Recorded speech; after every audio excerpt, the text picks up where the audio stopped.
Olá, sejam muito bem-vindos. Eu sou Cleuma Dias e esse é meu canal Evolução.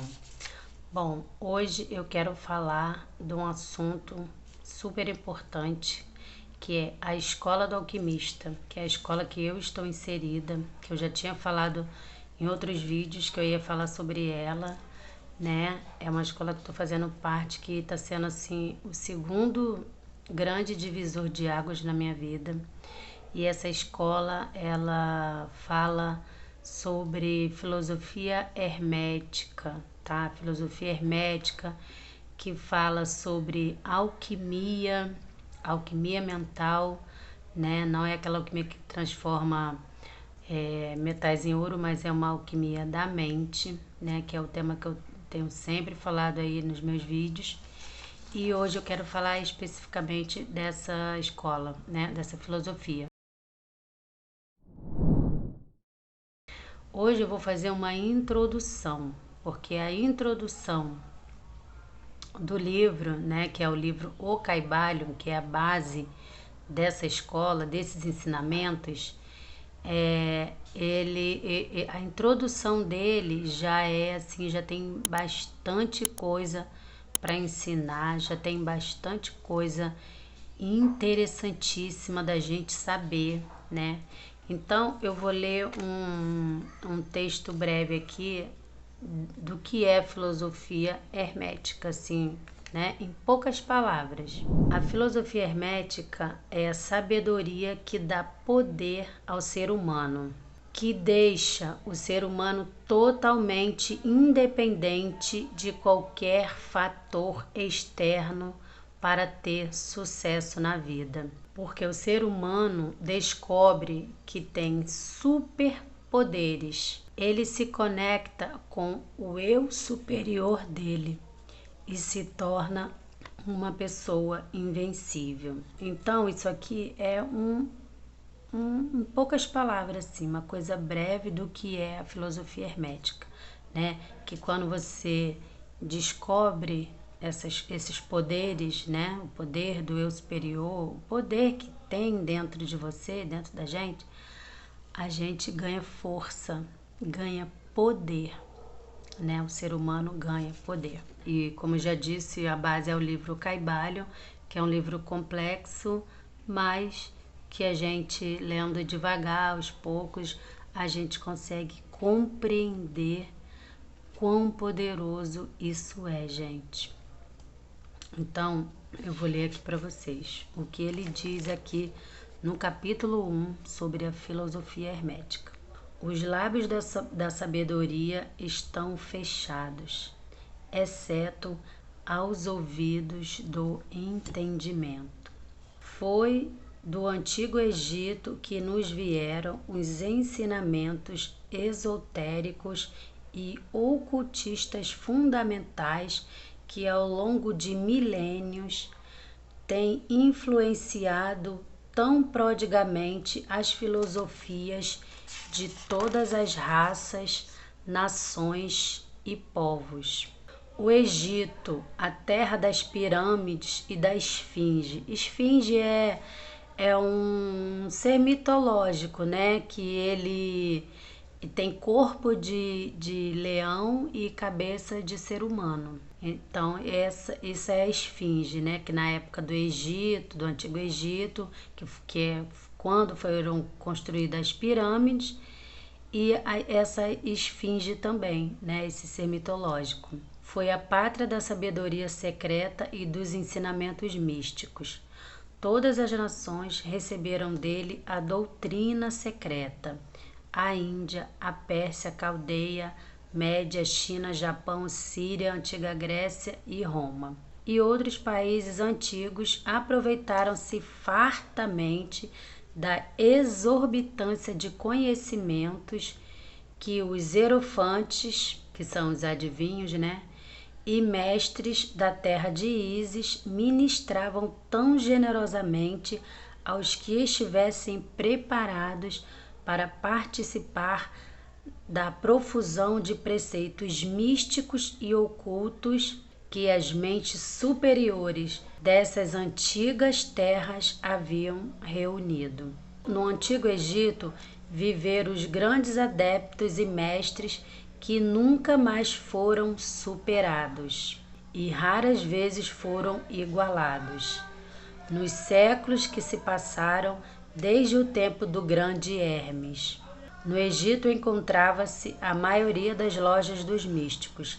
Pelas portas dos seus templos entravam os neófitos, que são os principiantes, né? Os iniciados, que mais tarde, como hierofantes, que são adivinhos, adeptos e mestres, se espalharam pelos 4 cantos da terra, levando consigo o precioso conhecimento que possuíam. Ansiosos e desejosos de ensiná-los àqueles que estivessem preparados para recebê-los. Todos os estudantes das ciências ocultas reconhecem a dívida que têm para com os veneráveis mestres deste antigo país. Contudo, esses grandes mestres do Antigo Egito, existiu um que eles proclamavam como o mestre dos mestres. Este homem, que se tratava realmente de um homem, porque não se sabe se ele realmente foi um homem, uma pessoa que viveu como um ser humano, ou se ele era uma entidade, né? Ou um mito.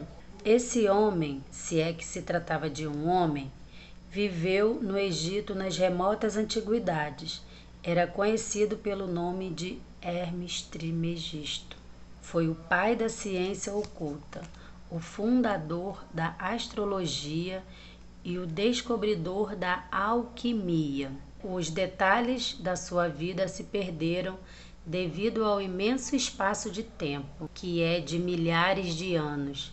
E apesar de muitos países antigos disputarem entre si a honra de ter sido a sua pátria, a data da sua permanência no Egito, na sua última encarnação nesse planeta, não é conhecida agora, mas foi fixada nos primeiros tempos das mais remotas dinastias do Egito, muito antes do tempo de Moisés.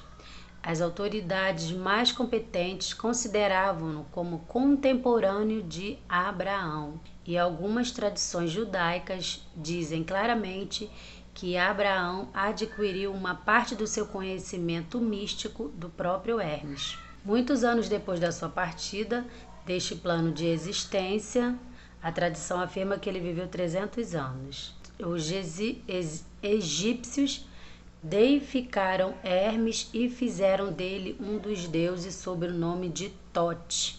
Anos depois, os povos da antiga Grécia também deificaram o nome de Hermes, o deus da sabedoria. Os egípcios reverenciaram sua memória por muitos séculos, sim, dezenas de séculos, chamando-o de escriba dos deuses e apontando-lhe seu antigo título, Trismegisto, que significa o 3 vezes grande, o grande entre os grandes. Em todos os países antigos, o nome de Hermes Trismegisto foi reverenciado como sinônimo de sabedoria. Ainda hoje usamos o termo hermético no sentido de secreto, fechado, de tal maneira que nada escapa. Isso pelo fato de que os discípulos de Hermes sempre observavam o princípio do segredo nos seus preceitos. Eles abominavam a simples ideia de lançar pérolas aos porcos. O que ele quer dizer que lançar pérolas aos porcos, gente, é abrir um conhecimento para quem não está preparado para absorver. Tá? É isso que ele quer dizer. É como se você pegar uma pérola mesmo, que é uma coisa preciosa, e dar para os porcos, né? Que eles vão pisotear e jogar na lama. Então vamos lá, de dar pérolas aos porcos, preferindo o preceito de dar o leite às crianças e a carne aos homens feitos. Máximas que são familiares a todos os leitores das escrituras cristãs, mas que já eram usadas pelos egípcios muitos séculos antes da era cristã. Então ele fala aqui de dar leite às criancinhas e carne aos homens feitos, porque está querendo dizer que esse conhecimento aqui é para os grandes, né, gente? Para os adultos. Adultos, né, em questão da mente, com a mente aberta para absorver esses conhecimentos. E para aqueles que não estão preparados ainda, que ele compara com as criancinhas, dá leite, né? Que leite, né, são outras coisas que eles possam absorver e não esse conhecimento tão precioso. Aí aqui ele continua. E essa política de criteriosa disseminação da verdade sempre caracterizou os hermetistas, mesmo até aos nossos dias. Os preceitos herméticos estão espalhados em todos os países e em todas as religiões, mas nunca são identificados com nenhuma seita religiosa particular. Nem podemos associá-los a nenhum país específico por causa das advertências feitas pelos antigos instrutores, com o fim de evitar que a doutrina secreta fosse cristalizada em um credo. A sabedoria dessa exortação é clara para todos os estudantes da história. O antigo ocultismo da Índia e da Pérsia degenerou-se e perdeu-se completamente porque os seus instrutores tornaram-se padres e misturaram a teologia com a filosofia, o que teve como consequência o fato de o ocultismo da Índia e da Pérsia ter se perdido gradualmente no meio da massa dessas religiões de supersticiosos e religiosos, cultos, credos e deuses. O mesmo aconteceu com a Grécia e a Roma antigas, e também com os preceitos herméticos dos gnósticos e dos cristãos primitivos, que se perderam no tempo de Constantino e que sufocaram a filosofia com o manto da teologia, transformando a filosofia em religião, fazendo assim a igreja perder aquilo que era sua verdadeira essência e espírito, e andar às cegas durante vários séculos antes de encontrar o caminho de volta à antiga fé. De fato, tudo indica aos observadores criteriosos do nosso século XX que a Igreja vem lutando para voltar a seus antigos ensinamentos místicos. Apesar de tudo isso, sempre existiram algumas almas fiéis que mantiveram viva a chama, alimentando-a cuidadosamente e não deixando a sua luz se extinguir. E graças a esses corações dedicados e essas mentes intrépidas, temos ainda conosco a verdade. Mas a maior parte dessa verdade não se acha nos livros. Tem sido transmitida de mestre a discípulo, de iniciado a hierofante, dos lábios aos ouvidos. Nas poucas vezes em que foi escrita, foi propositalmente dissimulada com os termos de alquimia e astrologia, né? Eles tinham que dar esse nome de astrologia e alquimia para não ser impedidos de falar a verdade. Alquimia e astrologia, de modo que só os possuidores da chave pudessem lê-la corretamente.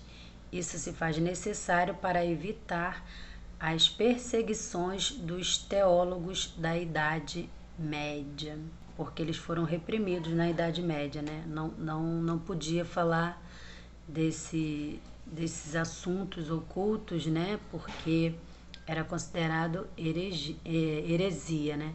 Então eles eram combatidos, não podiam falar a verdade, porque a igreja não queria que eles soubessem, que o povo soubesse a verdade, né? Porque quando o povo vive na ignorância, então aí os poderes, né? Que naquela época a religião, junto com a política, né? Com os governos, era o que predominava. Então eles eram combatidos, né? Tinha que se disfarçar, por isso que é o que chama oculto, porque eles tinham que esconder, além de ser uma pérola, os ensinamentos que não podia dar para qualquer pessoa que não estivesse preparada, né, para receber, tinha a repressão também, né, que eram reprimidos pela igreja e pelo governo da época.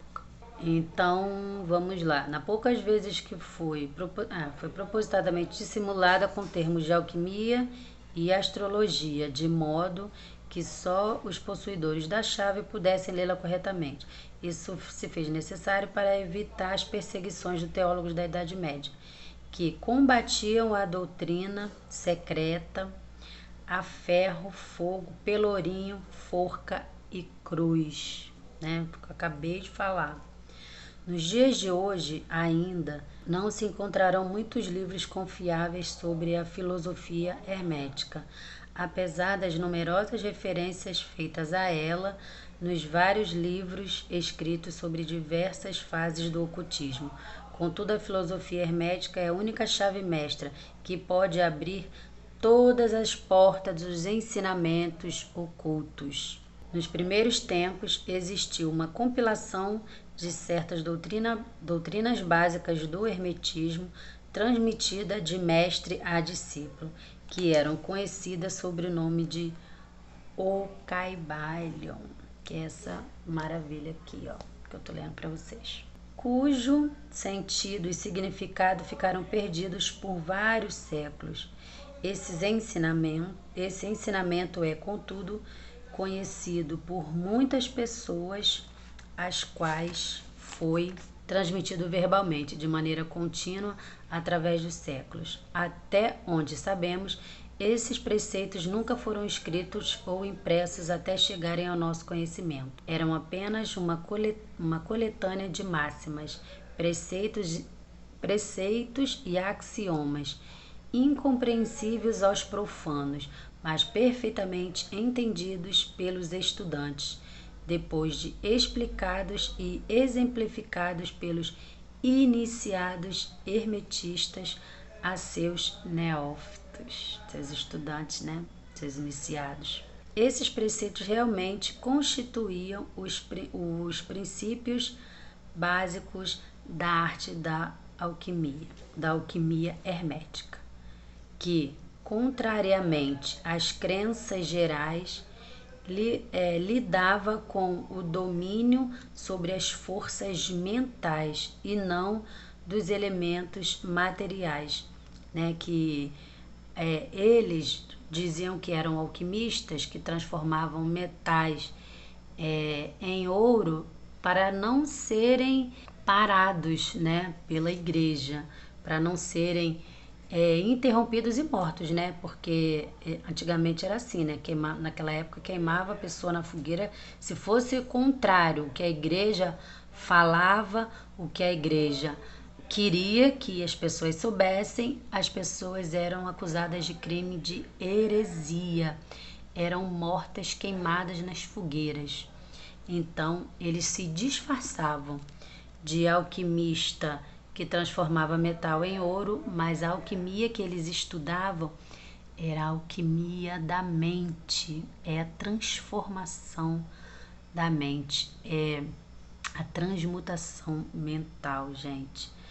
Aí ele continua aqui, das forças metais e não dos elementos materiais, a transmutação das vibrações mentais em outras, e não sobre a mudança de uma espécie de metal em outra. As lendas da pedra filosofal que seria capaz de transformar qualquer metal em ouro era uma alegoria da filosofia hermética, perfeitamente entendida por todos os estudantes do verdadeiro hermetismo, né? Então ele concluiu aqui que eles usavam esses disfarces, né, para poder estudar a alquimia da mente, né, que era o que eles faziam. Eles estudavam sobre a mente, mas só que a igreja não queria, porque as pessoas que descobriam esses conhecimentos, elas ficavam fortes, elas ficavam poderosas, entendeu? E a igreja não tinha mais domínio sobre elas. Imagina a grande massa sabendo disso, né? A igreja perderia todo o seu poder e o governo também, porque eles andavam juntos, né? Igreja e governo. E aí, gente, hoje em dia, no século XXI, isso ainda acontece, né? A mídia, os governantes, né? Eles continuam dominando as grandes massas da mesma forma. Só que hoje, graças a Deus, não é mais proibido falar sobre isso, embora poucas pessoas falam, tá? E tem muito pouco disso, né, aí pela internet. Tem alguma coisa, mas tem muito pouco, né? Mas não é proibido, né? Acho que eu não vou ser queimada na fogueira por estar falando disso aqui, por estar compartilhando esse conhecimento aqui com vocês. Gente, isso aqui é só a introdução, tá? Só a introdução. Então se preparem, porque o que vem pela frente, nossa, é coisa muito poderosa, tá? Poderosíssima. Mas hoje eu vou ficar só na introdução, porque já tem 23 minutos de vídeo, tá? Eu vou continuar só aqui rapidinho. Neste pequeno livro, cuja primeira lição é esta, convidamos os estudantes a examinar os preceitos herméticos, tal como estão expostos em O Kybalion, aqui, nessa maravilha aqui, e explicados por nós, humildes aprendizes desses preceitos, que apesar de termos o título de iniciados, nada mais somos além de sombra aos pés de Hermes. Olha, gente, a pessoa escreve uma maravilha dessa aqui, uma preciosidade dessa, e mesmo assim tem uma humildade, nossa, incrível, né? Ele fala que ele não é nada além de sombra aos pés de Hermes, o mestre. Nós lhe oferecemos muito axiomas, máximas e preceitos de O Kybalion, acompanhados de explicações e comentários que consideramos essenciais para tornar os seus preceitos mais compreensíveis ao estudioso moderno, sobretudo porque o texto original é propositadamente repleto de termos obscuros. Obscuros são axiomas, né? Porque, como é uma filosofia oculta, não é para qualquer pessoa, né, gente? As máximas, os axiomas e os preceitos religiosos de O Kybalion são aqui impressos em tipos diferentes do tipo geral da nossa obra, com a atribuição dos devidos créditos. Esperamos que os estudantes a quem oferecemos essa pequena obra possam tirar muito proveito do estudo das suas páginas, como o fizeram tantos outros que os precederam no caminho da mestria, nos séculos decorridos desde o tempo de Hermes Trismegisto, o mestre dos mestres, o mestre dos mestres, o 3 vezes grande, nas palavras de O Kybalion. Aí ele continua aqui: em qualquer lugar que estejam os vestígios do mestre, os ouvidos daquele que estiver preparado para receber o seu ensinamento se abrirão completamente. Então, gente, isso que eu estou fazendo aqui, eu sei que muita gente não vai querer saber, porque, como ele diz, isso aqui é só para quem está preparado. É carne para gente grande, não é leite para criancinha, tá? Então, isso aqui é a introdução. Eu pensei bastante antes de dividir isso aqui, de compartilhar isso aqui, porque isso aqui é coisa muito poderosa, coisa muito forte, que abre a sua mente de uma tal maneira, tá? Mas é uma preciosidade e nem todo mundo está pronto, preparado para reconhecer.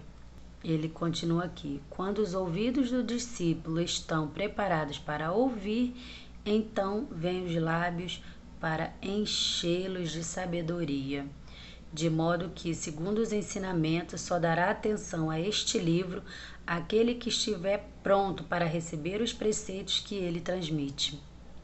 E, reciprocamente, quando o estudante estiver preparado para receber a verdade, também este livro virá até ele. Olha só que maravilha. Então, quem estiver assistindo e gostando e se interessando, é porque está preparado para esse conhecimento. Esta é a lei, diz que é uma lei, né? O princípio hermético de causa e efeito, no seu aspecto de lei da atração, unirá lábios e ouvidos, e juntos estarão o aprendiz e o livro. Que assim seja, né? Olha só que maravilha. Então, gente, eu vou ler de novo isso aqui para vocês prestarem bem atenção.